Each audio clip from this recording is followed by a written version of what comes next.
Welcome to the Weekend Roundup, the Monday show in where we go through every game of this past weekend of each MLB series. You got Jack McMullen with his takeaway, and I'm going to lead you through all of the highlights, and it is all brought to you by BetMGM, the king of sportsbooks. All you got to do, we're going to download BetMGM, and we're going to use code JustBaseball. Why? First bet offer up to $1,500. So here it is.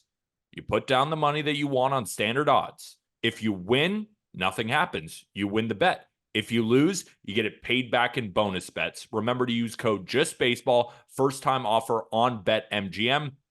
Remember, gambling problem, call or text 1-800-GAMBLER. Must be 21 or older, and terms and conditions apply. Jack, I'm in my new crib. Just moved in. Right near Central Park. I'm feeling good. I'm feeling relaxed. I'm happy. This is a good spot.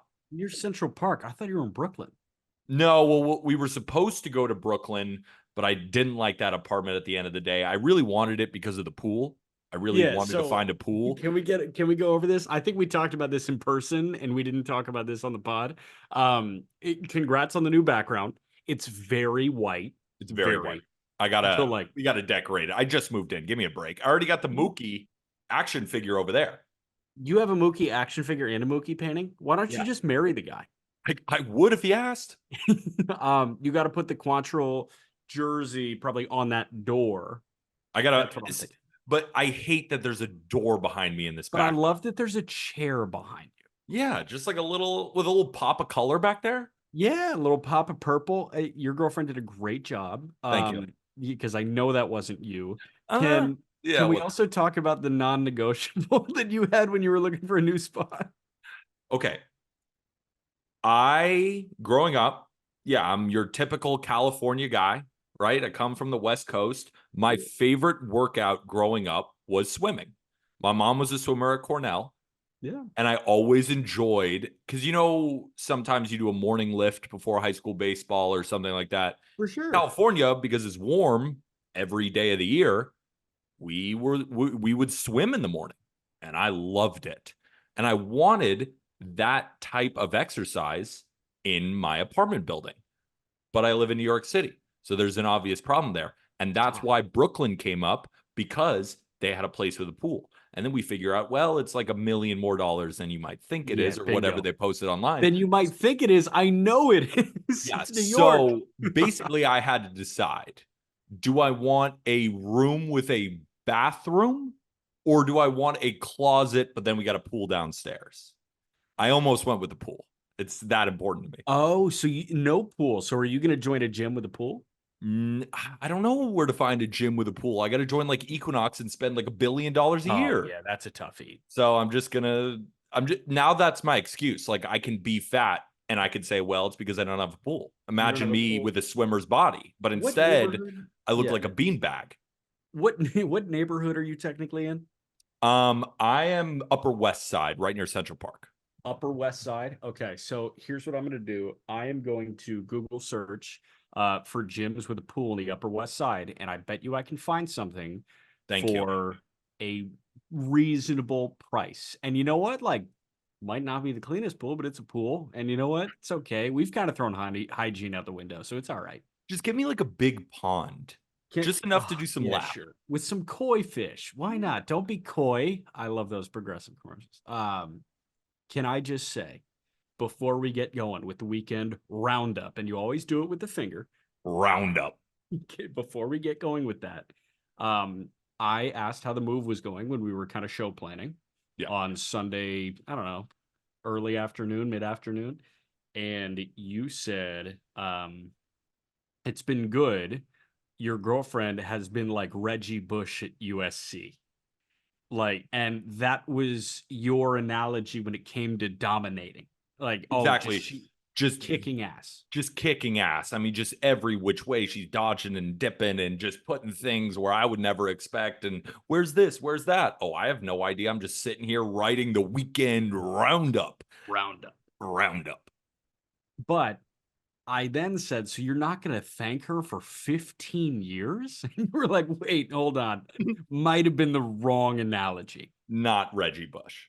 not exactly Reggie Bush. More like, I was hoping that I had a really good pitching matchup in our first series, Twins versus Astros, like this pitcher gave. No, like tomorrow, like Tuesday night, Tyler Glasnow against Jared Jones in Pittsburgh, like that. I don't want to have a whole Jared Jones thing, but like, are we still putting Jared Jones in the Yes. elite ace categories? Yes, Are we? We're bro, still come doing on. that? It was one start in I'm just Detroit, saying. dude. We No, can't it's been a do that. couple of starts. It's been a we'll talk about it later. Let's talk Twins Astros. Let's go series by series, game by game. I'm going to give you the breakdown of what happened. I'm going to throw it over to my man Jack McMullen. He's going to give you a takeaway, and we're going to move. We start in Houston. Twins took on the Astros this weekend, and the Twins won the series 2-1. And we'll start in game one, where the Twins win 6-1. They start the scoring with a Carlos Correa RBI double and an Alex Kirilloff sac fly in the third. Bregman hits a home run in the fourth, but that was it for Houston. Trevor Larnach, home run. Carlos Santana, home run. Twins win 6-1, like I said. Pablo Lopez, dominant outing, 7 innings, only 1 earned, 6 strikeouts. Lowers his ERA to 4.86. Expect a lot better from Pablo, but he delivered in this game. And Ronel Blanco allowed 4 earned runs in 4 2/3. That was the first time he allowed 4 earned runs all year in one start. Game 2, Astros win 5-2. Jordan had a first inning home run. Jose Abreu had a second inning home run. Kyle Tucker had a third inning home run. Jordan Alvarez, another home run in the fifth. Jose Miranda, Carlos Correa both had RBI singles in the 7th and 8th for the Twins, but that was it. Joe Ryan, home run bug got him. 5 innings, 5 earned. It was also his first time allowing 5 earned runs in a start this year. And Framber Valdez, classic Framber. 7 innings, 1 earned, tons of ground balls, 4 strikeouts. We move to game 3. The Twins finally get one, winning 4-3. Trevor Larnach starts the scoring with a home run. Alex Kirilloff hits a double in the second to score Willie Castro. Victor Caratini puts the Astros on the board with a home run. And then Bregman hits a home run in the third inning to take the lead. But then Jose Miranda says, not so fast. Give me that home run in the 6th to tie the game. And then in the 8th, Jose Miranda again with the RBI double to take the lead. Now, Simeon Woods Richardson was fine, allowed 3 runs and 4 1/3, but it was the Twins bullpen that was the star of the show in this game. And Hunter Brown, quality start. 6 innings, 3 earned, 7 strikeouts. Edouard Julien optioned after Sunday's game with a 100 WRC plus in 57 games with 7 home runs and 6 stolen bases. The Twins moved to 33-26. They are still 6 games out of first place. Astros fall to 26-34, 7.5 games out of first place. Yeah, so I didn't love it, I will say. But, like, I get it when he's kind of in the run. He's coming off like a really tough stretch here. It just sucks. And we're going to talk about another option. Yeah, we're going to talk about a couple more, actually. This actually felt unique because you had a couple of struggling teams that optioned some promising young guys. This is a team that is not necessarily struggling, that optioned a promising young guy. And call it a sophomore slump all you want. Like, What's the slump? What's the slump? He's got 100 WRC plus. I know he hasn't been great, but we're not dealing with a Spencer Torkelson who could barely hit anything. There are plenty of players going through way worse sophomore slumps that are still getting run. And Edouard Julien is one of the better Twins young players. That makes no sense to me. You can't even tell me, oh, it's because he was slumping, Peter. He hasn't been slumping. He's been fine. I mean, Julien had a 466 OPS in May with 30 punch-outs in 81 plate appearances. Okay, so he had a bad month. That means his April was awesome. He had a bad month. That's the thing. So, like, this is coming off of bad month. So, like, Christian Scott, bad first taste, I guess. Not even bad. But, like, Detmers, bad month, right? Brutal month. He gets optioned. I disagree with that. Julien, brutal month. He gets optioned. I disagree with that. I disagree with the options, but like this one just like for some reason made me more sad than the others. The others made me kind of angry that like Christian Scott just got optioned. I'm like, why? Detmer's got optioned. I'm like, why? But Julien, I'm just like, oh man, Eddie, that stinks. Almost the opposite reaction for me. With Detmers, I was confused. With Scott, I was a little bit sad, like you said, like, damn it, I've been love watching him pitch for the Mets. Julien, I was upset. Like, what the hell are the Twins doing? It Yeah. makes no sense to me. It's not like they have, oh, just another great second baseman, or when Julian can play in the corners of the outfield or wherever he's playing. They don't have a better option. It made no sense to me. He had a bad month, and I think they're So looking what? for him to get. I mean, they may be looking for him to get the swing right. That's the other thing. I think the idea of being optioned is overblown a little bit. I do think that, team centric social media presences and just like fan bases in general. I'm sure the Twins fan base is up in arms saying, like, why did you send him down?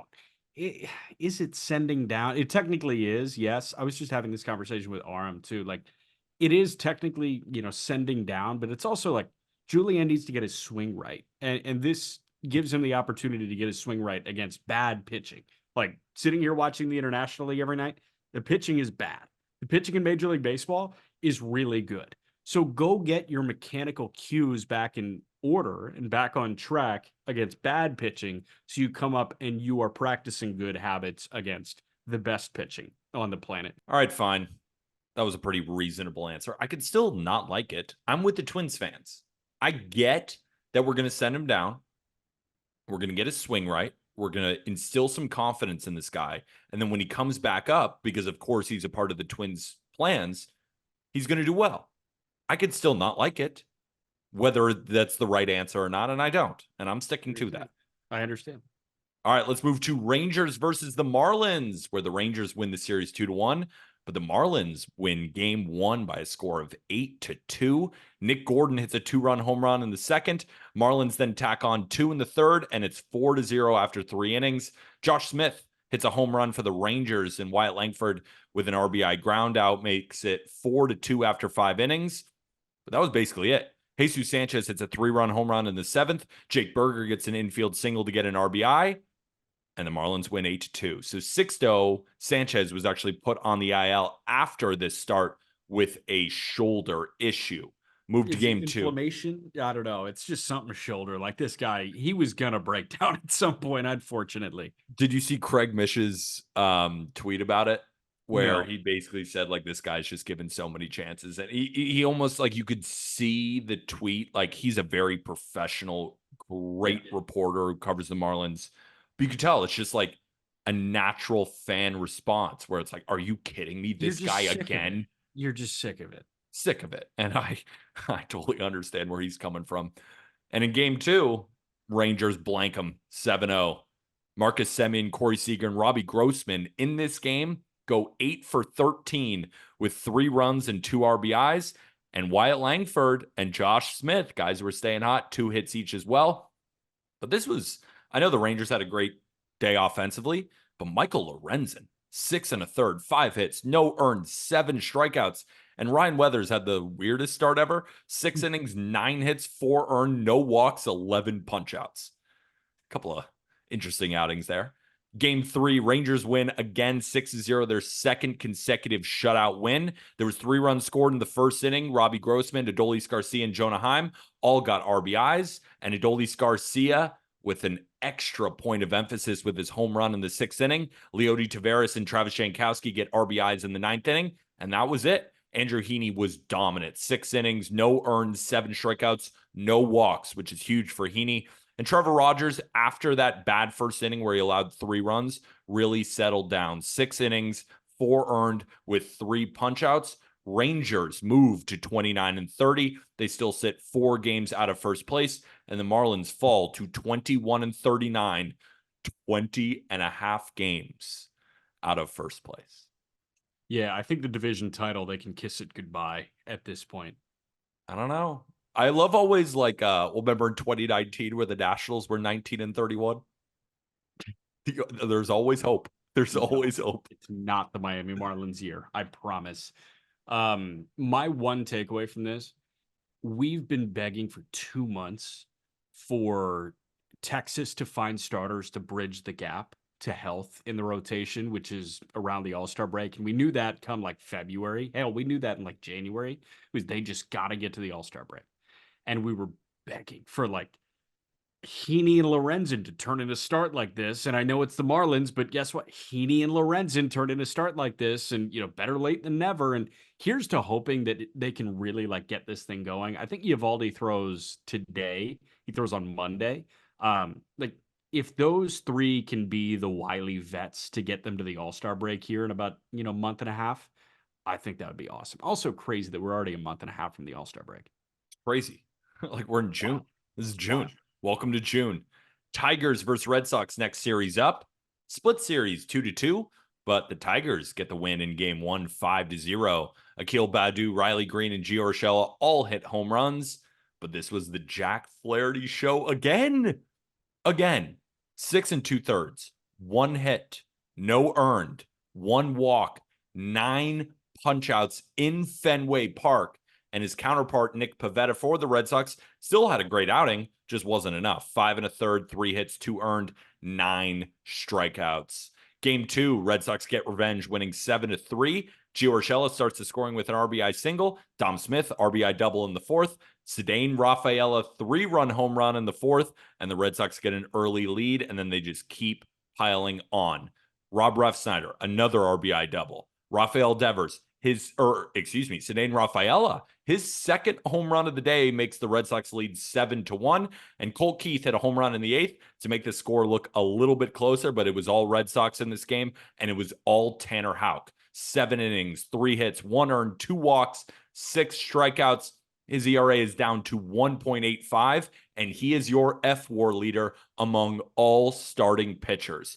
Kenta Maeda, another rough outing, 5 earned and 4 2/3. He's allowed 10 home runs in 40 innings this year. Not good.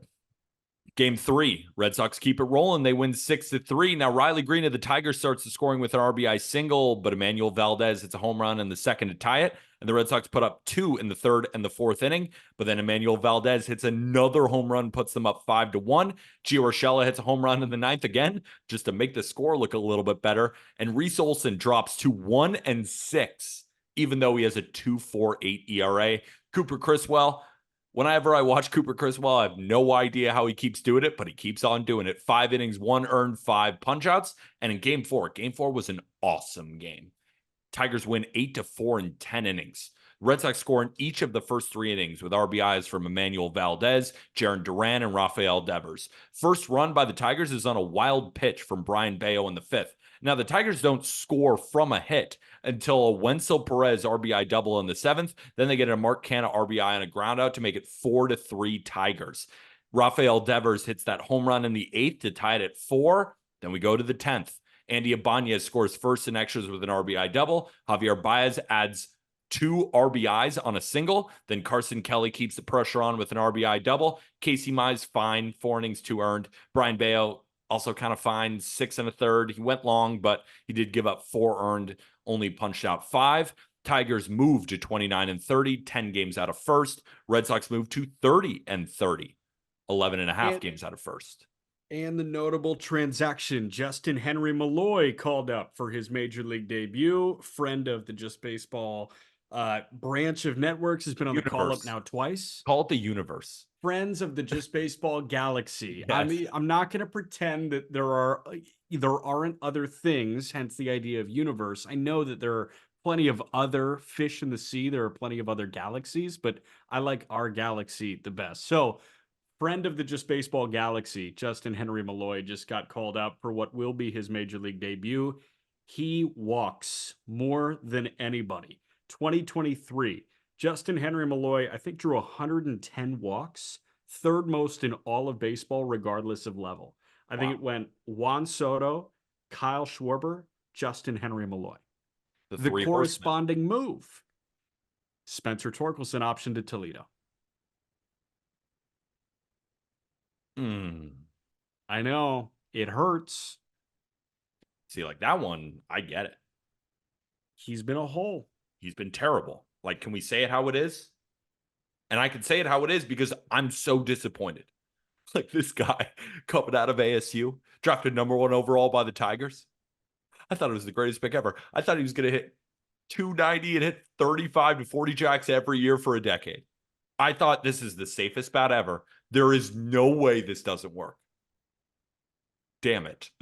Damn it. I don't know ball sometimes. Do you think there's another dimension where we're talking about the Just Baseball Galaxy where I don't mention the possibility of the Reds trading Ellie De La Cruz and I don't fully buy into the Spencer Torkelson train, bet on him to win Rookie of the Year, loved him in year 2. I was like, 31 home runs. He's going to hit 40 next year. Nope. Damn it. Damn it.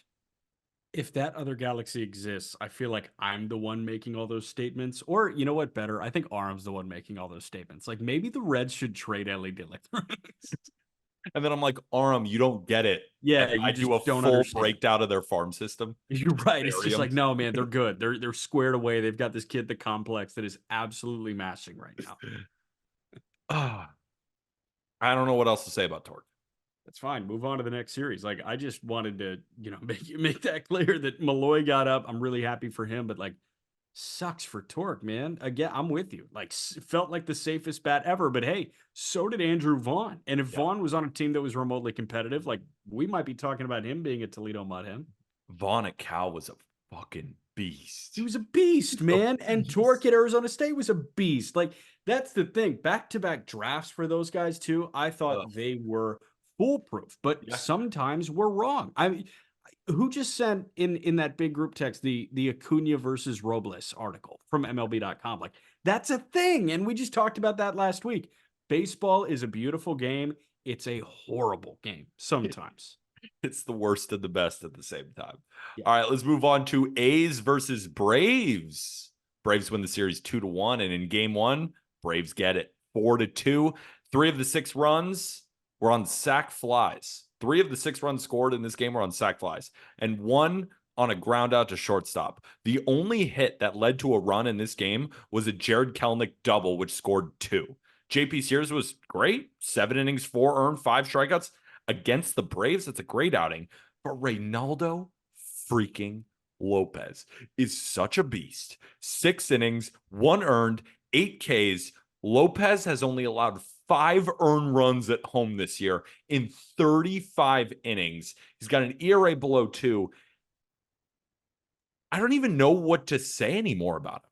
Like, it's just every single start is clockwork, and it's just ground balls, it's soft contact. He's racking up more and more strikeouts. It's unbelievable. He was DFA'd by the Angels as a reliever last year. I know with the Angels, that's not really a good. He wasn't DFA'd. It was like it was whatever the Angels were doing, placed on waivers. Yeah, and then he was a guardian, right? Did he go to Cleveland with Giolito? I don't think so. I don't remember. When did the band break up? Because they went from Washington to the White Sox to the Angels together. But I think the fact that we can't remember just legitimizes this breakout even more. No, I think in the sense of it's just unbelievable. I think the Braves found something that they loved, and I think Reynaldo Lopez is leaning into that mouth guard on his lower teeth, and I think he's not tipping. No, man, I mean, it's crazy to me what he's doing. A's win 11-9 in game 2. Daz Cameron, remember that name? 2 RBI double, 2-run double. Ozuna, though, 2-run home run. It's 2-2 after the first inning. A's put up 4 in the second, highlighted by a Miguel Andujar. Remember that name? 3-run home run. Brent Rooker, it's a home run in the 4th as well. Now the Braves, they score 6 runs in the 5th, highlighted by a Matt Olson home run, but Brent Rooker got it back with a 2-run double in the 6th inning. Miguel Andujar comes up again, RBI single in the 8th, and the game ends 11-9. Both pitchers got destroyed. Aaron Brooks gave up 7 earned in 4 innings, and Chris Sale, very uncharacteristic start from him. 8 earned in 4 innings. Got to credit the A's for jumping all over who was someone who's at the top of the Cy Young voting right now. Game 3. Oh, go ahead. No, I mean, I was just going to interject, like, leave it to Oakland to be the one team that gets to Chris Sale this year. Don't sleep on them. They've been crushing lefties this year with Andujar and Rooker and whatever. I love Andujar, man. Me too. You know I love Andujar. Me too. He's the original. We'll give you Andujar and Frazier for your best players. All right, game 3, Braves win 3-1. Matt Olson starts the scoring with an RBI single, but there was no more scoring until the 7th, where a Zach Geloff home run ties the game at 1. Now, Sean Murphy RBI double in the 7th inning to give the Braves the lead. Ozzy Albies RBI single in the 8th, and that was it. Luis Medina, though, got to give him credit. Against a Braves team that just put up 9 runs, you might have thought, okay, this is where the wheels start to turn. I know they lost 11-9, but we all know when the Braves offense can get going, there's no stopping them. But that's what Luis Medina did. 5 innings, shutout baseball, 6 strikeouts, first start of the year. But Charlie Morton was just a little bit better. 6 innings, 1 hit. He did have 5 walks, but he didn't allow a run, and he had 6 strikeouts. The Braves moved to 33-24, 7 games out of first place, and the A's fall to 24-37, 10 games out of first. Jack, imagine if I told you we're recording this on Sunday, June 2nd, that the Braves are 33-24 and 7.5 games out of first. So that I think my knee-jerk reaction would be, holy shit, who's in first? Holy shit, the Nationals are good. Yeah, like that's I had no idea that like fading the Marlins backfired that drastically. I had no idea the Marlins were undefeated at this point. Dude, Jesus Sanchez is 30 already? That's crazy. we're gonna talk about the Phillies in a moment. They are so damn good and ridiculous. Yeah, we'll talk about them at the end of the show. But let's move on to Rays versus Orioles. The Orioles win this series 2-1. This is a big time series between division rivals. Now, game 1, Orioles win 3-1. Ben Rortvedt RBI single in the second inning to start the scoring. But then the Orioles break out. Austin Hayes ties it up in the 6th with an RBI single. Jorge Mateo 2-run double in the 6th inning, and that was it. Aaron Savali pitched pretty damn well. 5 1/3, 1 earned, 3 punchouts. And Albert Suarez, dude, 5 innings, 1 earned, 4 hits, 5 punchouts. His ERA is down to 1.57. I know he's only made 5 starts and it's been mostly bullpen work, but the fact is that the Orioles could just throw some guy in their rotation to give him 5 innings, 1 run in the first game of a series against a division rival. Just goes to show what the Orioles can do on a day in and day out basis. Game 2, Orioles win 9-3. This is where they really beat the shit out of the Rays. Orioles grab a 3-0 lead on a Ryan Mountcastle 2-run shot, and then Anthony Santander hits a home run of his own.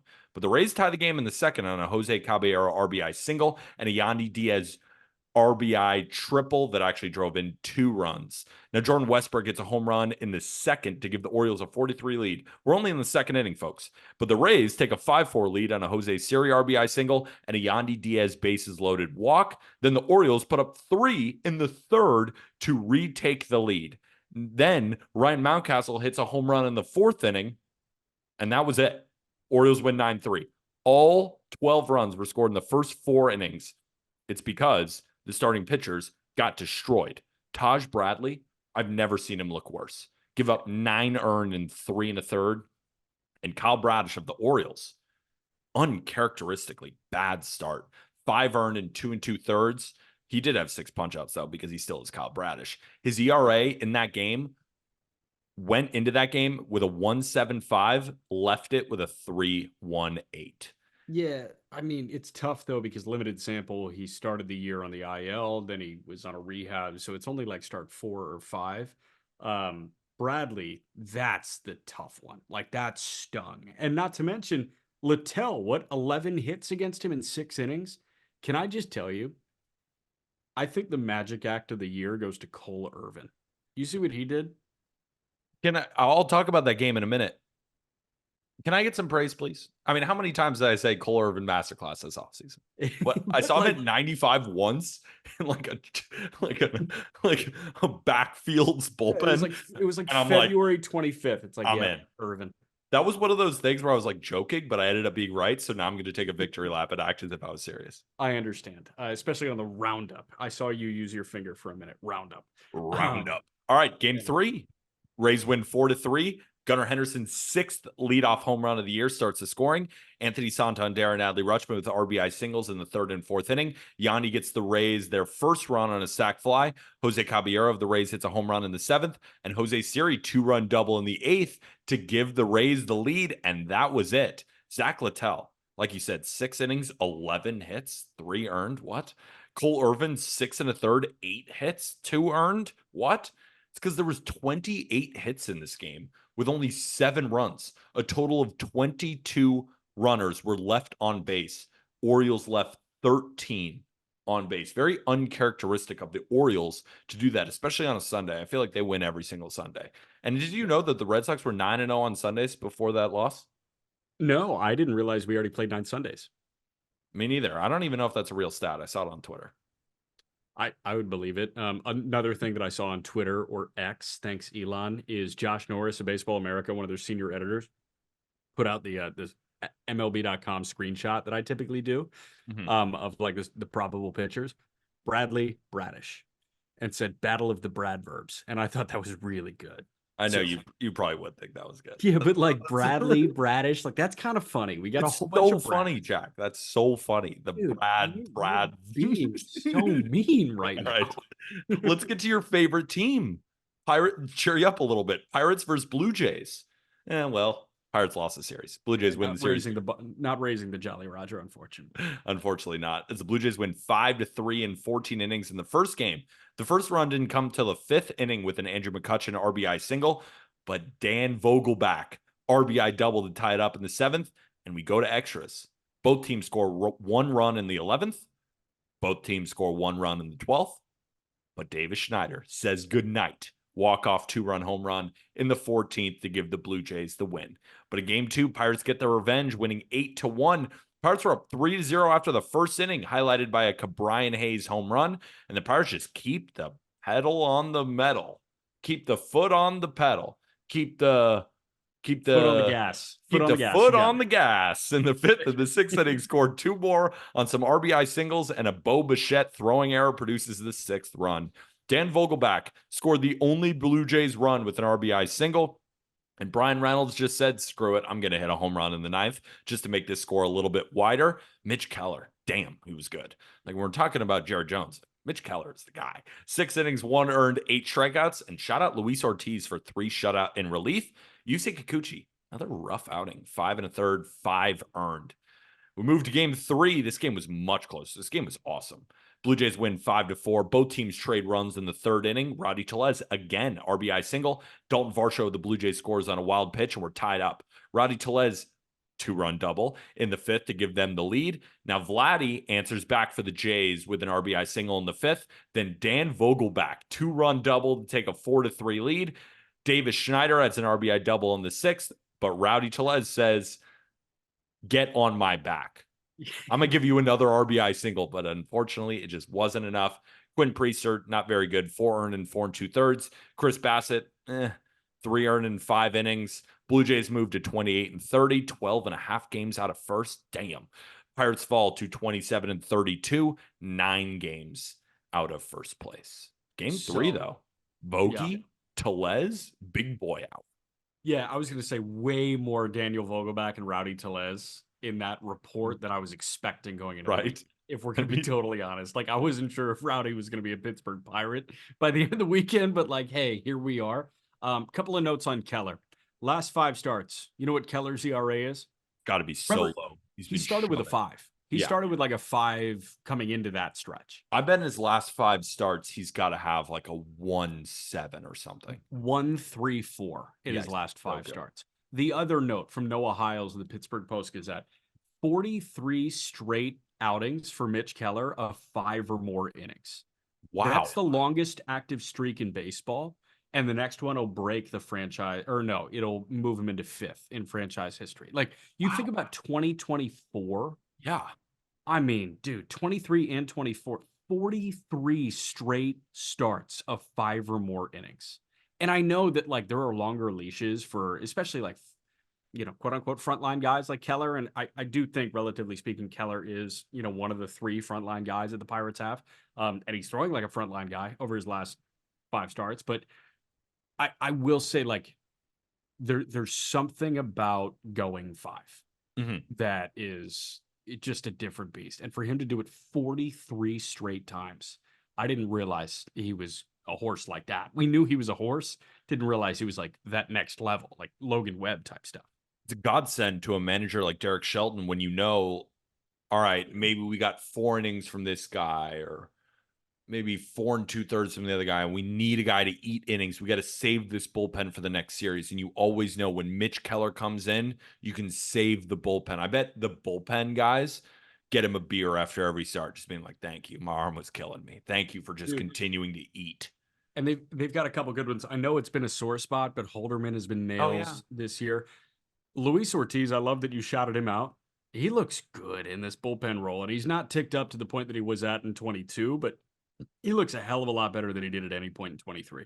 It was so funny. The reason I mentioned it was game 2 was on Saturday, and I had that game on for whatever reason. I don't know why. And I was watching Luis Ortiz pitch, and I'm like, damn, like, this guy's not. I mean, I've obviously watched it before, but I thought to myself, like, this is a real option in the bullpen. Yeah, real people option. forget he hit 102 as a starter in 2022. Yeah, nasty. Shout out the Blue Jays, though. Blue Jays needed this series win, and they got it. Davis Schneider. Ross Atkins apparently said that John Schneider is part of the solution, not the problem. He says he's done incredibly. Ouch. All right, whatever. We can't help you. Like, Blue Jays fans, like, we're all in the same boat. Like, what are we supposed to say? We can't. We see the same thing you're seeing with John Schneider. That I'm gonna leave it at that. We all are seeing the same thing, and Ross Atkins is seeing something else. Diamondbacks versus Mets. This is a great series. Series split 2-2. Game 1, Mets win 3-2. Ugh. Zach Gallen exits. Put on the IL with a hamstring strain after allowing 1 hit and getting no outs. Not good. We'll see. Hopefully it's not too bad. It's not like an elbow or a shoulder. It's just a hamstring thing, but this has kind of been nagging him for a little bit. Ketel Marte, as we move to the rest of the game, 2-run double for a 2-0 lead in the third. Francisco Lindor has been hot. Home run in the third inning. Lindor again with an RBI single to tie the game in the 7th. And JD Martinez says goodnight with a home run in the 8th to seal it. Christian Scott, I wrote down optioned after 5 innings, 2 earned, 4 strikeouts. Not his problem. He's been totally fine. Game 2. Mets win 10-9. Now the D-backs, they grabbed a 3-0 lead on some RBI singles to start, but then the Mets take the lead, highlighted by a 3-run triple by Ketel Marte. 8-4 at the end of the 4th inning. The entire Mets lineup is hitting. They're destroying them. But the Diamondbacks aren't done yet. Eugenio Suarez hits a home run in the 6th, but then JD says not so fast. Home run of his own to make the score 10-5. But the D-backs definitely made this game interesting. With how many blown leads the Mets have had this year, they were definitely sweating. As Jock Peterson hits a 3-run home run, Christian Walker hits a home run. It just wasn't quite enough. Now, Jamont, 6 earned in 4 innings, ERA up to 5.48. And Luis Severino, I know he didn't have his best start, 5 innings, 4 earned, 4 strikeouts, but his ERA being at 3.52, Mets fans, you got to be happy with what you've seen from Luis Severino so far this season. And in game 3, D-backs get revenge, winning 10-5. And the big highlight, Christian Walker's grand slam in the 4th inning. Mark Vientos hit a home run of his own, but the D-backs would not be denied. They tack on 6 runs between the 6th to the 8th inning. Mets rally in the 9th, highlighted by a Pete Alonso home run, but it just wasn't enough. Move to game 4, D-backs win 5-4. I think this is the best game of the series. Ketel Marte hits a home run that hit a fan in the head. Mets fan, hope she's okay. That was a scary sight. And then I did think, I'm going to be honest. I did think it was kind of funny that it was a Mets fan. No, that wasn't. No, it wasn't. I take it back. You didn't hear that. Cut it. No, you don't have to cut it, whatever. Lourdes Gurriel Jr. hits a home run in the 1st as well. Both went 400 feet. Mets rally back, highlighted by a 2 RBI triple from Brandon Nimmo. And JD Martinez hits an RBI triple. JD Martinez, RBI triple. Yep. Took up a 4-3 lead. Ketel Marte, top of the 9th, hits a 2-run home run to seal the win. Brandon Pfaadt was pretty good. 6 innings, 4 earned, 8 strikeouts. Jose Quintana was not as good. 3 earned in only 4 innings. D-backs moved to 27-32. They are 10 games out of first place. Mets moved to 24-35. 17 games out of first. So my takeaways from this one, Tommy Pham is on my mind. This is a battle of Tommy Pham's exes, and I found that fun. Number 2, time to see what Mark Vientos can do every day, because they clearly made a decision, Vientos over Beatty at this point. I hope Beatty gets it right in Syracuse. I just don't know what that looks like anymore, because I think the future of the franchise tag is close to gone at this point, which sucks. Scott, like, I really just found this procedural, and it's like, hey, it's whatever. We're managing some innings. Yeah, sure, but like Vientos, man, like time to shine, and you know what? He's been shining in his first 16 games. The Mets need just like a bright light to look at because with Francisco Alvarez being hurt, with Brett Beatty just falling on his face, I don't know how else to describe what we've seen from him in his brief cameos in Major League Baseball. And Christian Scott looks good, but now he's back in the minors. The Mets need a young gun to just look at and be like, all right, you're a part of the future. Hopefully Mark Vientos can be that. And he definitely was this past weekend. We moved to Nationals versus Guardians. Guardians win 2-1. But in game one, Guardians win 7-1, and they start the scoring with 2 runs in the third inning. Eddie Rosario's RBI double was the only Nationals run. Cleveland scores 5 in the 7th and 8th inning, highlighted by another David Fry home run, this time a 3-run shot. Shout out Patrick Corbin. He was good. 6 innings, 2 earned, 5 Ks, but Tanner Bybee was just that much better. 6 1/3, 1 earned, 7 punch-outs. We moved to game 2. This is a close one. Guardians win 3-2. Kyle Manzardo starts the scoring on an infield single that scored 2. Jose Ramirez scores on a wild pitch in the third to put the Guardians up 3-0. Now, the Nationals, they put up 2 in the fourth on a Joey Meneses and Jesse Winker. Both of them had RBIs, and that was it. Mitchell Parker, 5 2/3, 3 earned, 5 Ks. Ben Lively, 5 2/3, 2 earned. His ERA is down to 2.84, and it's the 4th straight win for Ben Lively, the most in a row of his career. But in game 3, the Nationals would not be swept. They win 5-2. Nationals score 4 of their 5 runs in the second on a Joey Meneses 2-run double, an Ildemaro Vargas RBI single, and a Lane Thomas RBI single. Guardians put up 2 in the second as well, but it just wasn't enough. Nationals win on the backs of Jake Irvin, 6 innings, 2 earned, 6 punchouts. Carlos Carrasco, not good. 5 earned in 4 innings. Guardians move to 39-20. They are 4 games up in their division. Nationals move to 27-31, 13.5 back of first place. Yeah, so I didn't have much on this one. I was excited for Mitchell Parker this weekend, but it was like whatever. If Gore's not starting, I'm not watching the Nats at this point. I'm sorry. This was, we always say what was our favorite series and what was our least favorite series. Clunker of the week. This was the clunker of the week. Like I barely watched any of it because it was like, all right, so lopsided. It was like lopsided, but it was also boring. Like it wasn't explosion lopsided. It was just the Guardians like won that game, then they won the other one. It wasn't very exciting. Not many home runs, not like great pitching performances, no players coming out of the bullpen where you're thinking to yourself, ooh, like a Luis Ortiz, right? Ooh. There was nothing like that here. It was just, let's watch David Fry just continue to beat the odds and just crush baseballs. Right. Let's get back to the weekend roundup. And we start with Jack's favorite team, part 2. White Sox versus Brewers. Jack, your favorite teams are not doing very well. Brewers sweep 3-0. Game 1, Brewers just shit all over them. They win 12-5. Joey Ortiz starts the scoring with an RBI double. White Sox take a 3-1 lead, though. In the third, Paul DeJong homer. Corey Julks, 2-run double. Brewers regain the lead in the fourth. White Sox get it back in the fifth. They lead 5-4. And then the Brewers put up 6 runs in the 7th, then 2 more in the 8th, and the game is over. Game 2, Brewers win 4-3 in 10 innings. Hey, this is close, Jack. Proud of you. Yeah. Proud of you. It's a close one. Okay. But the Brewers win 4-3. Andrew Benintendi starts the scoring with a home run in the third, but another Joey Ortiz RBI double has us tied after 1. Gavin Sheets, 2-run home run in the fourth. Willie Adames ties it up in the 7th with a 2-run single. And then Willie Adames walks it off on an infield single in the 10th inning to give the Brewers the win. And you might think, well, the games are getting closer. Maybe the White Sox battle back and win game 3. Nope. 6-3 Brewers win. Kevin Sheets starts the scoring with an RBI single. Paul DeJong gets the runner to home with a sac fly. 2-0 White Sox. That was the last lead they had because Jake Bauers has an RBI double. Jackson Chourio hits a 3-run home run. Now Paul DeJong did homer, make it 4-3 Brewers, but then Gary Sanchez has a 2-run single in the 8th to seal it. Freddie Peralta. Now, I know the Brewers won, and this is kind of going to go underreported, but hasn't been that good. and another kind of mediocre start. I know he had 7 strikeouts, but 3 earned runs, put up a 4.08 ERA in May, and then this outing, it's just not what I expect from a frontline guy like Freddie Peralta.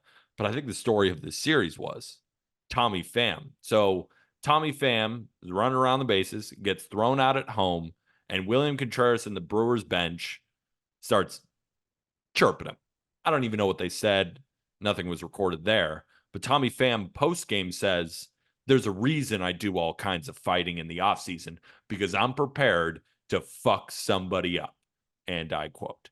Brewers moved to 36-23, 7.5 games up in their division. Unbelievable. White Sox fall to 15-45. They are 24.5 games out. Not so good. I'm gonna do like a little read along with you in a moment, but how did I miss the Tommy Pham MMA background story?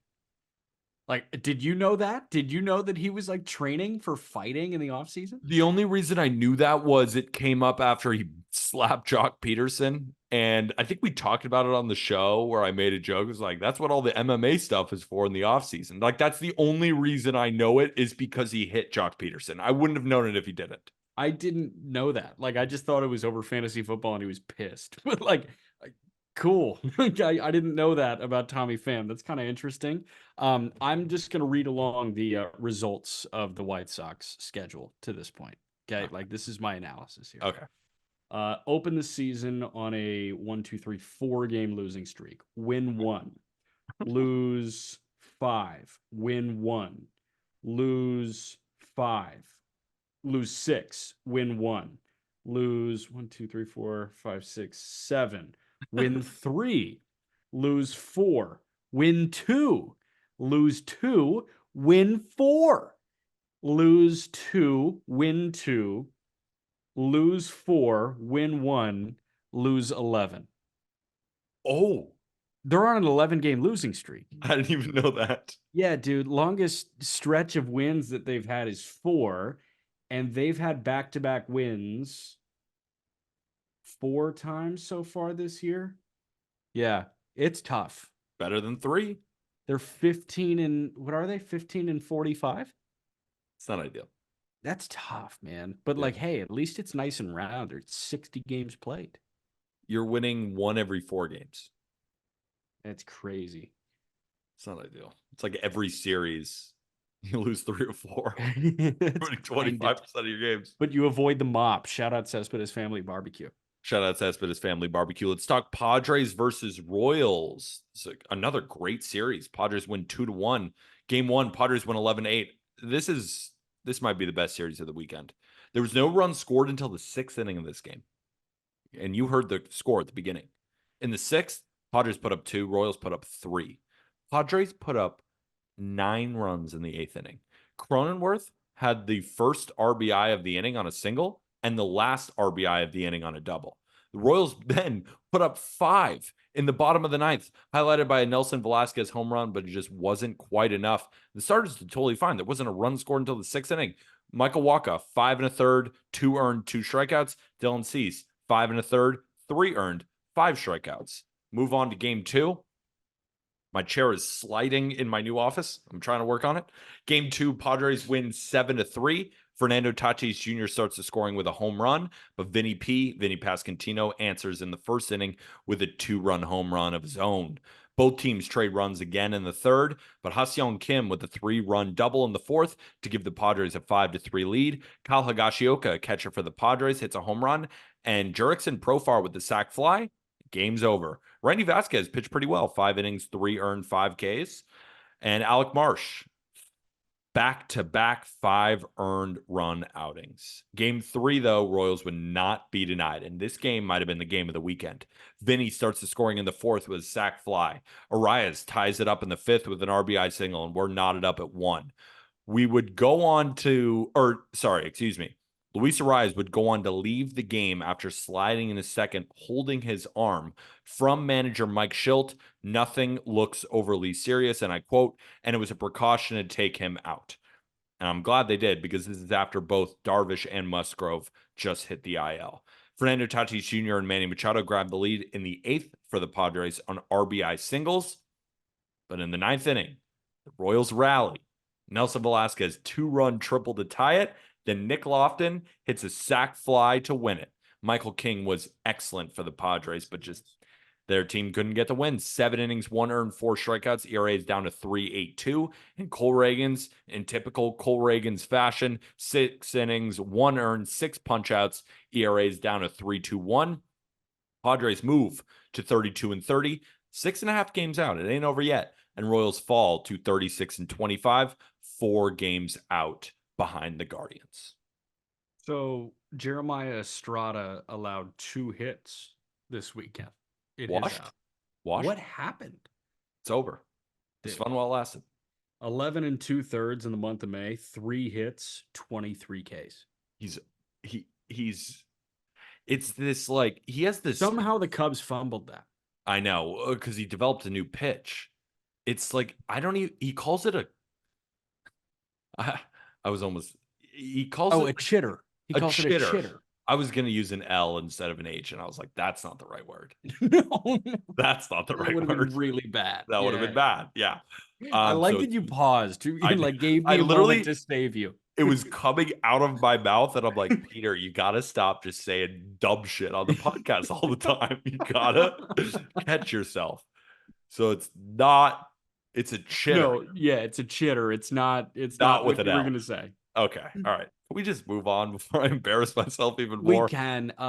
Shout out Michael King. I thought this was like you remember when people like started to tap the panic button a couple starts into the season with San Diego? He was horrible early, and it was like, what the hell is happening? Michael King was excellent for the Yankees. 162 of these. Like, no, I know. That's the big thing. But I think people were pressing the panic button, not like pressing the panic button, just levitating their hand on top, because it was a guy who looked great for the Yankees, then has a change of scenery, and that's gone wrong for players before. For sure. So I think people were just nervous rather than, oh yeah, this is done. And then to see him bounce back like this because he is a great starter. Yep. All right. Let's move to Reds versus Cubs. Another great divisional matchup where the Reds win the series 2-1. And in game 1, Reds win 5-4.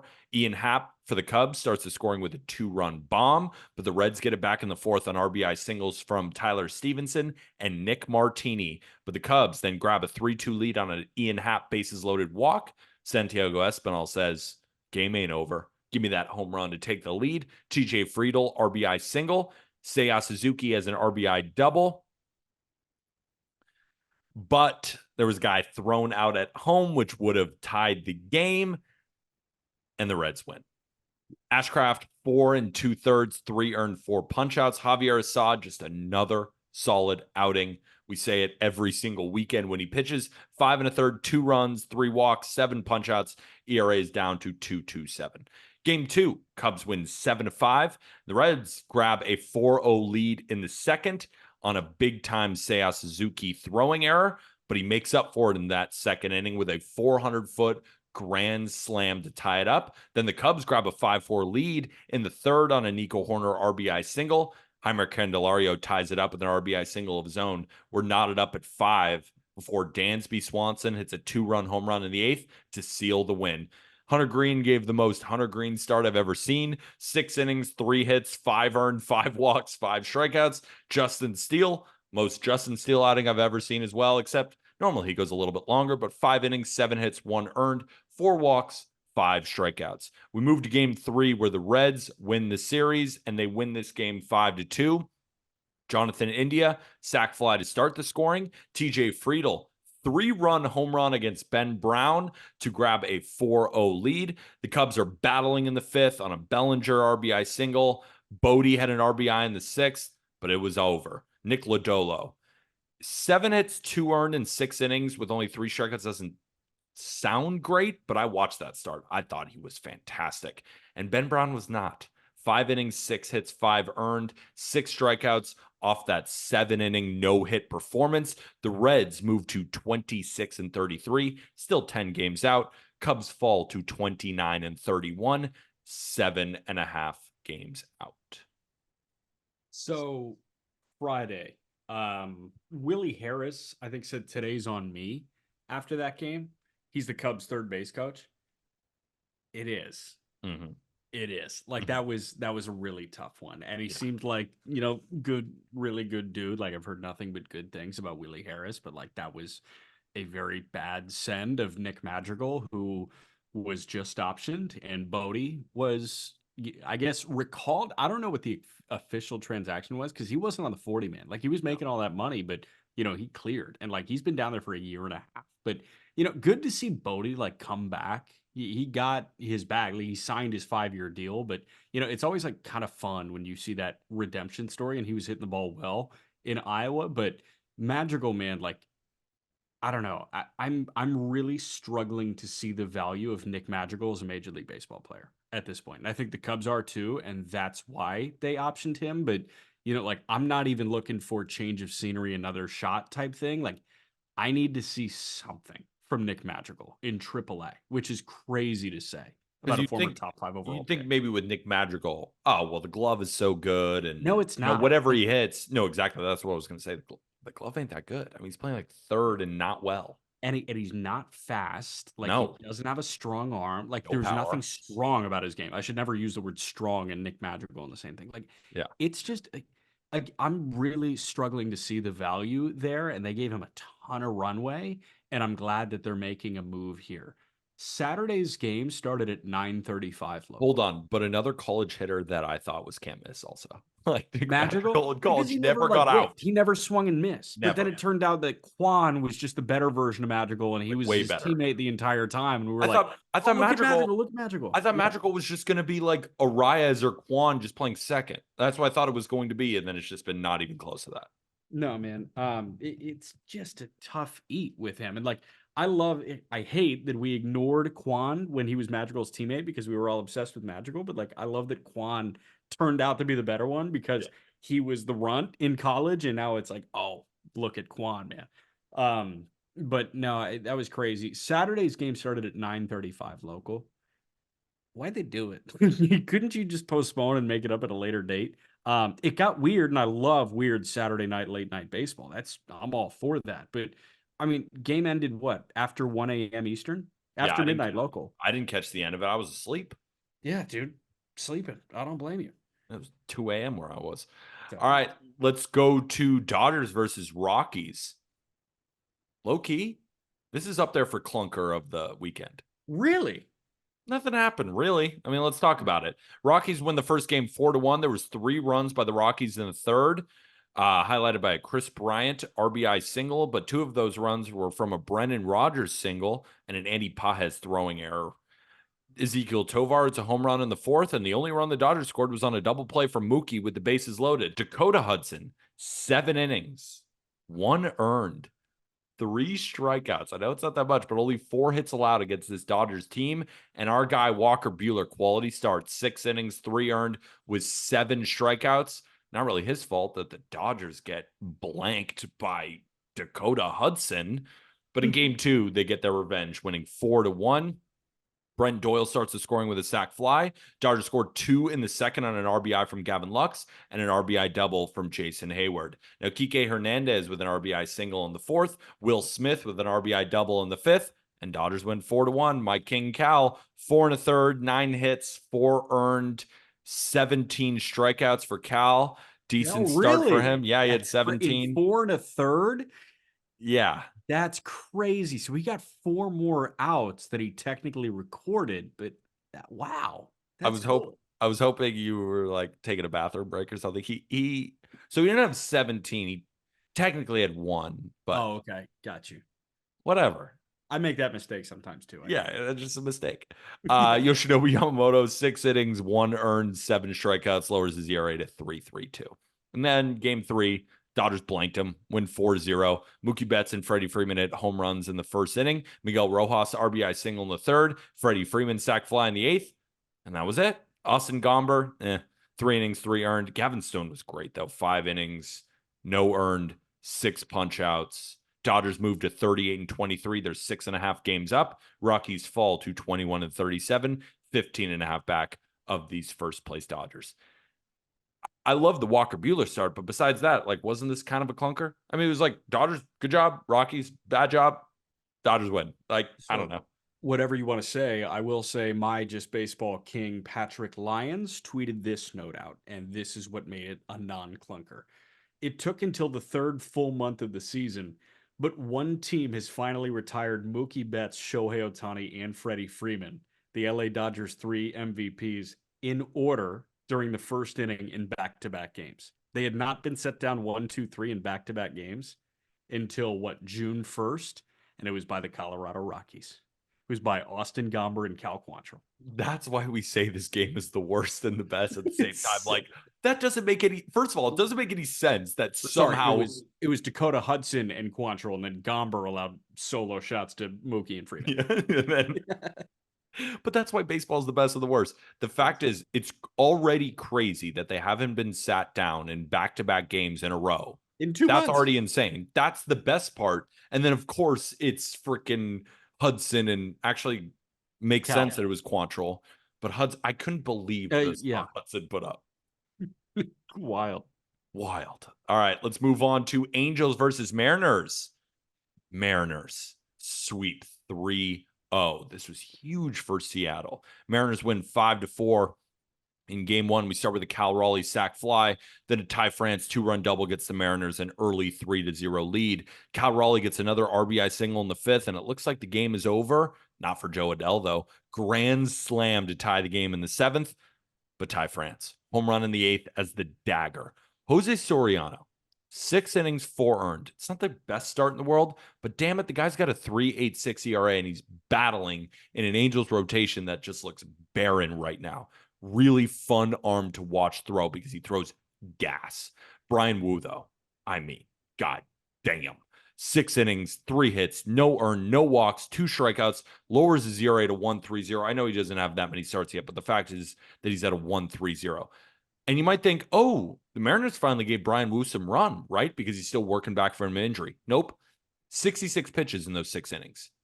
Surgical. Game 2, Mariners beat the living piss out of them. 9-0. J-Rod, RBI single in the third, starts it. J.P. Crawford, grand slam in the 4th inning. 3 runs in the 6th for the Mariners. Luke Raley hits a home run. J-Rod gets another RBI single. Cal Raleigh RBI double. And Reed Detmers, this was the start. 5 earned in 3 2/3, 4 walks, ERA to 6.14. Then he was sent down. Bryce Miller, dominant outing. 6 innings, 3 hits, no earned, 1 walk, 9 Ks, and absolutely abused Angel shortstop Zach Neto with his big leg kick. Game 3, Mariners win 5-1. Luke Raley starts the scoring with a home run.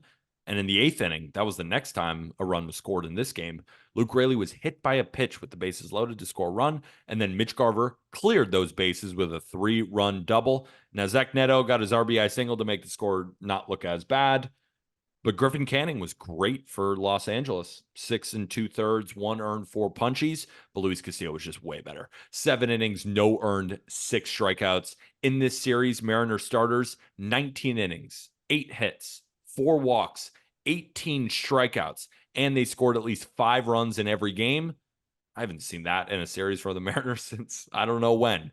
Mariners moved to 34-27. They are 4 games up in the division. First place Mariners. Angels fall to 21-38, 12 games back. God damn, the Angels suck. I'm like, God. 21-38. I didn't think they were that bad. But shout out the Mariners. The Mariners needed the series like this. And people are going to say, well, Peter, was the Angels. Who cares? You play who's in front of you. And for them to put up that type of offensive showing, like, they need that. Because if they score 5 runs, the reason I'm bringing it up is they score 5 runs, they're going to win. Like, their pitching is just so good every single day. Bullpen has not been great, but the starters, that if they put up 5 runs, they're going to win the game. That's why I thought the series was huge for the Mariners. Get this offense going. So, can I tell you that this really pissed me off, the Detmers option? Yeah, I mean, I didn't have the same anger. Mine was pure confusion. Just kind of sitting there and be like, huh? It really pissed me off. And I'm not pissed because I said that he's one of the 4 untouchables. Like, hey, he's untouchable on Friday and then he gets optioned on Saturday. Like, damn it. L take, Jack. You don't know ball. But we're not on a good roll right now. We're not on a good roll. But at the end of the day, man, like, I still think he factors into their future. He's 24 years old. Did you see on social media, as soon as I think Fox Sports was the first to post it, there was more quote tweets than likes in like the first 5 minutes. And it was every fan from another fan base. They tag their team, trade for this man now. Like, dude, literally. How has this guy not earned a shitty month at this point? I don't understand. And like, yeah, the month was bad. He had an ERA at 9.5 this month. Okay. He had a 3.3 in April. He was threw a no hitter on March start. There were no hitter. Do you know that was the worst bet I ever made? I bet I know you bet money line against the Angels. Angels won 11-0 and Reed Detmers threw a no hitter. Dude, like, this guy has a no hitter under his belt. He's like the one shiny thing that they had in the rotation for the last several years, not named Shohei Ohtani. Like, it's crazy to me that this guy has not earned, and I'm saying this like he's 30. No, he's 24 years old, but he's been up for so long at this point. He's in, I think, his 4th season of Major League Baseball at this point. And man, like, how has this guy not earned a bad month? What are we doing here? And I just want to run you through FIP. Okay? Let's look at the season numbers at this point. Did that month of May push him to an ERA over 6? Yeah. And I know he'll tell you that like run prevention's everything, and it is. But like, I'll play the xERA game here. Do you know what Reed Detmer's expected ERA is? I bet it's in the 4s. It's in the 3s. 3.54. That is wait, you guessed it, best expected ERA that the Angels have among starting pitching. Let's go to FIP, like something that's actually quantified and not just like X. They're all quantified. It's batted ball data. I know. You're right. You're right. You're pissed now. I'm going to give you a break. I'm pissed. Yeah. Jose Soriano leads him with a 3.9 FIP. Pat Sandoval has a 3.97. Then it's Detmers. He's got a better FIP than Tyler Anderson, who's rocking a 2.47. Jose Suarez has a 6.5 in his 31 innings. Like, I know he's kind of the bullpen hybrid guy. He actually hasn't started a game yet. He's just like their long reliever. But let's go to the other starter, Griffin Canning. I know Canning had a decent start after Detmers was optioned. That's really important. 5.08 ERA. That lowered his, clip to. A 5.15 expected, a 5.37 FIP, and a 5.08 xFIP. He's got 0.0 wins above replacement. Detmers is at 0.7 at this point. You're telling me, and Canning, by the way, I think it's a higher walks per nine. No, it's lower by 0.2. So Canning is walking 3.6. Detmers is walking 3.8. Detmers is K'ing 10 per 9. Canning is K'ing 6.5 per 9. You're telling me that Reed Detmers is a Salt Lake B before you get Griffin Canning off this roster? What are we doing here? I wanted to give Perry Manassi and the GM and Artie Moreno, the owner, the benefit of the doubt. Maybe they know something we don't. What do you mean? They put everybody on waivers last year. Exactly. Fuck that. They don't have no idea what they're doing. That was my original thought. I was like, maybe we should give them the benefit of the doubt. And then I literally came to my senses and be like, why the hell would I ever do that? What if they ever proven that they know anything about anything? They just do the dumbest things over and over and over. I cannot believe. So I'm talking to, I just moved into this new apartment, right? Yeah, congrats. No, thank you. And I'm talking to the guy that runs security in the front, the guy who operates the front desk. He's wearing an Angels hat. And I go, oh, are you an Angels fan? And he's like, this is his response. Spare me. I hate this team, but I have to watch every day because I can't help it. And then he just goes on a rant. We couldn't win with Ohtani and Trout on the same team, yelling. And I just met him. I just asked, like, why are you wearing an Angels hat? Like, yeah. I feel so bad for Angels fans because you guys have good players. If you had any direction, anyone running that wasn't a buffoon, you'd probably be competitive, but you're not because you have arguably the worst owner in Major League Baseball as your owner. And I don't even know what to call Perry Manasian as a GM because I don't know how much control he has over the situation. But I almost hope he admits he had 0, because if he admits that it was all him, he's arguably the worst GM in the sport. I mean, this is just awful.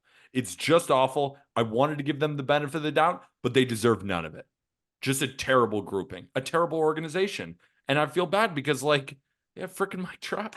They have Shohei Ohtani. They have good players, but they never win. And they always make the dumbest decision. Insane. I like how you laughed, though, at that. Because you were like, what do you mean, Peter? You're giving the benefit of the doubt? I'm like, fuck no, I'm not. Yeah, that was really good. That was excellent delivery. Okay, good. Oh, Jack. Oh, Peter. Oh, Jack, let's get to the friggin' Yankees. I'm sorry for everybody listening, but god damn it, when Juan Soto hit that home run to win in game 3, I jumped for joy. I commented under our tweet of Juan Soto's home run saying, can you liquefy this energy and have me bathe in it? Game 1, Yankees win 6-2. Jorge Soler starts the scoring with a sac fly. Nice job, Giants. Who cares? Aaron Judge answers in the 3rd with a 3-run jack. Aaron Judge again, another homer at 426 feet in the 6th inning. Marcus Stroman, dog, 7 1/3, 2 earned. Yeah, 2 Ks, who cares? Lowers his ERA to 2.73. Jordan Hicks, Yankees got to him, 5 1/3, 4 earned, 4 Ks. ERA goes to 2.70. Not his fault. He ran into the Bronx Bombers. Not your fault, man. You just played against the best team ever. Not your fault. Game 2, Yankees win 7-3. Judge homers again. This time 464 feet for a 2-run home run. Yankees tack on 2 more in the 3rd. Juan Soto, Alex Verdugo, RBIs.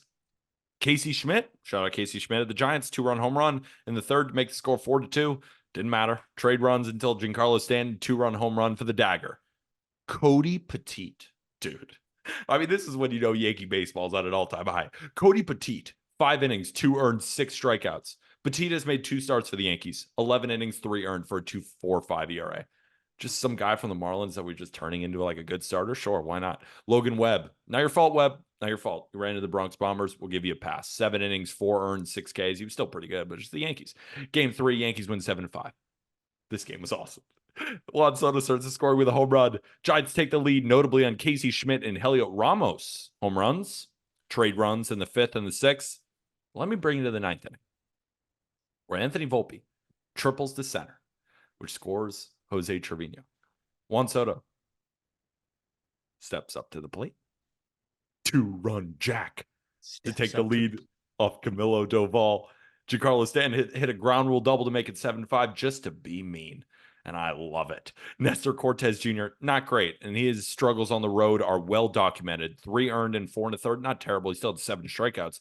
But Blake Snell, 4 2/3, 3 earned, 7 strikeouts as well. And Snell exited with a groin injury. But Alex Pavlovic, I feel like you know that name, covers the Giants for NBC. Sports, yeah. Thinks it's an abductor injury where he missed 25 games earlier this year. That he thinks he reinvigorated. We're not sure yet about if he's going to hit the IL, if he's going to miss time. I Googled it. I was scouring Twitter. I couldn't find anything about if it's going to be an IL, what it's going to be, but he did exit the game, and the Yankees sweep. Yankees move to 42-19, 3 games up. Giants fall to 29-31, 8.5 back of first place. So I posted on... Oh, no, go ahead. Yeah, no, abductor, I tried to like figure out the, anatomy of this. Adductor, I think, is like kind of inside of your leg, like in between your glute or in between your quad and your hammy. I definitely said abductor, didn't I? Yeah, no. It is. No. Ad is on the inside. Ab is on the outside, like hip area. Interesting. Like on the side of your ass. So yeah, abductor, adductor. You got to be clear, man. And like you were very clear. I learned something new every day. No, but I was still wrong though, wasn't I? I don't think so. I think you're right. I probably just copied and pasted it from his tweet. That's probably why. That's the only reason I got it right. Everyone who got mad at me, first of all, on Twitter, I called Aaron Judge the greatest power hitter I have ever seen. And he is. You're going to say, well, Peter, what about Barry Bonds? What was Barry Bonds doing before steroids? Was he doing anything close to this? I'm 26 years old. This is what I have seen.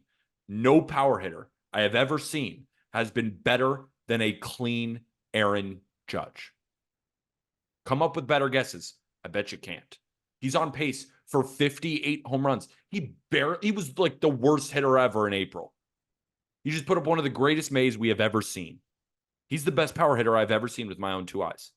Better than A-Rod. I'm just thinking about the greatest I've seen. It's unique. Giambi there for a second was such a monster. Again, roids, A-Rod roids, Bonds roids, best clean power hitter I've ever seen. It's unique because you're 26. You know what I mean? 26. Like I am who I am. That's the precursor. Yeah. And I think that's an important precursor. But I'm not trying to put myself off as some 90-year-old. Like I am 26. He's the best power hitter I've ever seen with my eyes. He's absolutely insane. I did the query from opening day through April 30th. Aaron Judge was 61st in OPS. Do you have his season numbers in front of you? I can pull them up. They're my wallpaper. So I've got him actually. Are they your wallpaper? I've got him here. Okay. So Aaron Judge, first 31 games of the season, hit 207 with 6 homers and a 754 OPS. All right. 207, 754 through 31 games. Now, through 61 games, so double the sample size, he's hitting 288 with 21 homers and a 1075 OPS. You ever seen somebody turn their numbers on their head like that in double the sample? No chance. It's ridiculous what this guy is doing. And I've heaped praise on this guy's month of May. I'm excited to do the same on the month of June. He's must watch. He should win the MVP right now in the American League if the season ended today. I mean, Soto's been doing it for 2 months. Like that's kind of my Judge is the higher F4. 21 bombs. I know, but like I watch both every day. Like Judge is the MVP. I know, but my thing is Soto's been awesome for 2 months. Judge was for April, and then it was, oh my God, you're a god amongst men. And I would rather, if I'm crowning an MVP at this point, I'd rather have the guy that put together 2 amazing months.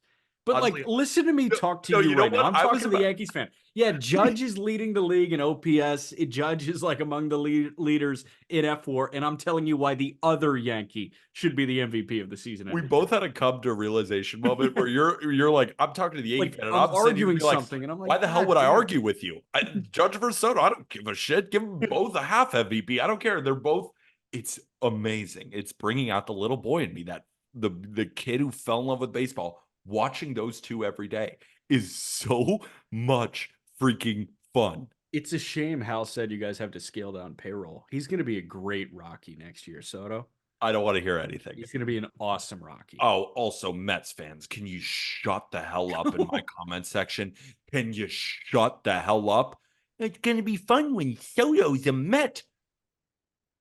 Oh my God, I want to freak out. First of all, why in the fuck would he go to the New York Mets after seeing what a disaster it's been? And I'm a Mets truther. Stop it. Let us enjoy Juan Soto, please. And then I say, why would he go to the Mets? What, are you just going to overpay him? And then they're like, well, we don't have to worry about, the players. They don't worry about the record as much. And Stevie Cohen is going to give him so much money. Let us enjoy Juan Soto, please. God, let us enjoy Juan Soto. What are you trying to do? Do you want me to come after you? I'll come after you. You don't want that. All right. I don't even know who I'm talking to, but it pissed me off. All right. Cardinals versus Phillies, last series. We are currently speaking during Sunday Night Baseball, where it's a tie game in the 8th. Let's get this episode done so we can watch the end of it. Game 1, Phillies win 4-2. Brandon Marsh starts the scoring with an RBI. Then Edmundo Sosa, 2-run home run to give the Phillies a 3-0 lead in the second. Brandon Crawford home runs in the third. That was his first of the year. Nolan Arenado home run in the 7th as well. Josh Rojas. Johan Rojas RBI single in the 7th inning.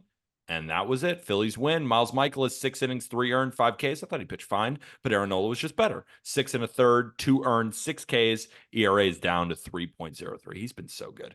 Game 2, Phillies win 6-1. The Phillies are so awesome.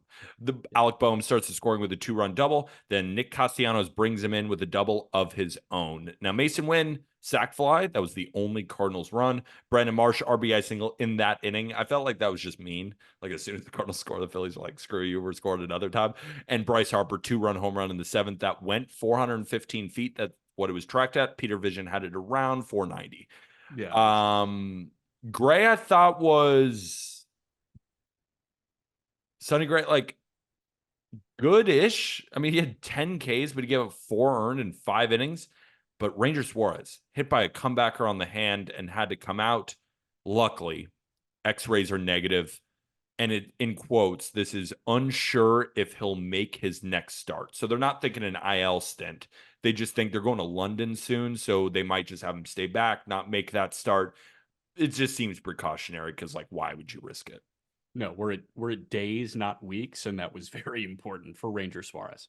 100%. So, and right now, like we said, 4-4 going into the bottom of the 8th inning. You have any takeaways, major takeaways from the series? My major takeaway is Phillies are, I mean, they're just as good as the Yankees. The Phillies are so good. Yeah, I mean, I think my 2 takeaways are Rangers good, and that's very important. And then Bryson Stott calls Alec Boehm Raff. That apparently happened on Sunday Night Baseball.